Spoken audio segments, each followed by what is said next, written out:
జబర్దస్త్ సంబంధించిన ఆర్టిస్టులు కూడా తీసుకొస్తున్నారు, వాళ్ళు కూడా ఎంకరేజ్ చేస్తున్నారు. వాళ్ళు ఎంత అండి, వాళ్ళ ప్రాణం ఎంత? సో వాళ్ళు మాట్లాడుతున్నారు అంటే ఎవరు మాట్లాడిస్తున్నారో మనం ఆలోచించాలి, కానీ వాళ్ళని మనం అనటం వేస్ట్. వాళ్ళు ఎంత చెప్పండి మనుషులు పాపం. వాళ్ళు ఏదో చిన్న చిన్న షోస్ చేసుకొని చిన్న చిన్న క్యారెక్టర్స్ చేసుకుంటే వాళ్ళు.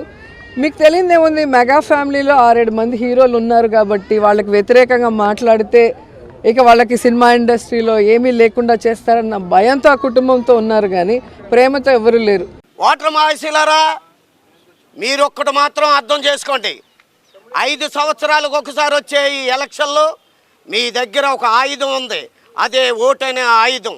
ఆ ఆయుధంతో మీ దగ్గర ఉంది కాబట్టి రాజకీయ నాయకులంతా మీ చుట్టూరు తిరుగుతూ ఉంటారు. మాకంటే తెలివైన వాళ్ళు ఓటర్లు. ఒక్కసారి ఆలోచించండి ఓటర్ మహాశీలారా, ఈ ఆయుధంతో మీరు ఒక మంచి వ్యక్తిని గెలిపించుకునే అవకాశం మీ చేతికి వచ్చింది. కూటమి ఏపీకి రావడం మనం చేసుకున్న అదృష్టం.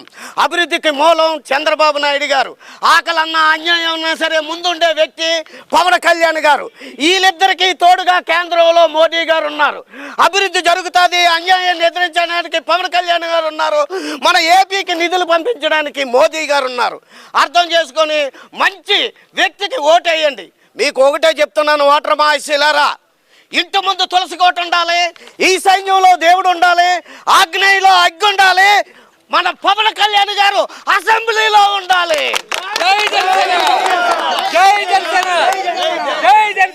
ఓటర్ మహాశీలారా, చర్చిలో యేసుప్రభు ఉండాలి, మసీదులో అల్లా ఉండాలి, తిరుపతిలో వెంకన్న బాబు ఉండాలి, మన అసెంబ్లీలో పవన్ కళ్యాణ్ గారు ఉండాలి. ఓటర్ మహాశీలారా, ఒకటి అర్థం చేసుకోండి, మీకు ఫ్రీగా మీ ఇంట్లో 3 గ్యాస్ బండలు ఉండాలి, ఆడవారంతా ఆర్టీసీ బస్సులో ఫ్రీగా ప్రయాణం చేయాలి. ఇవన్నీ జరగాలంటే అసెంబ్లీలో పవన్ కళ్యాణ్ గారు ఉండాలి.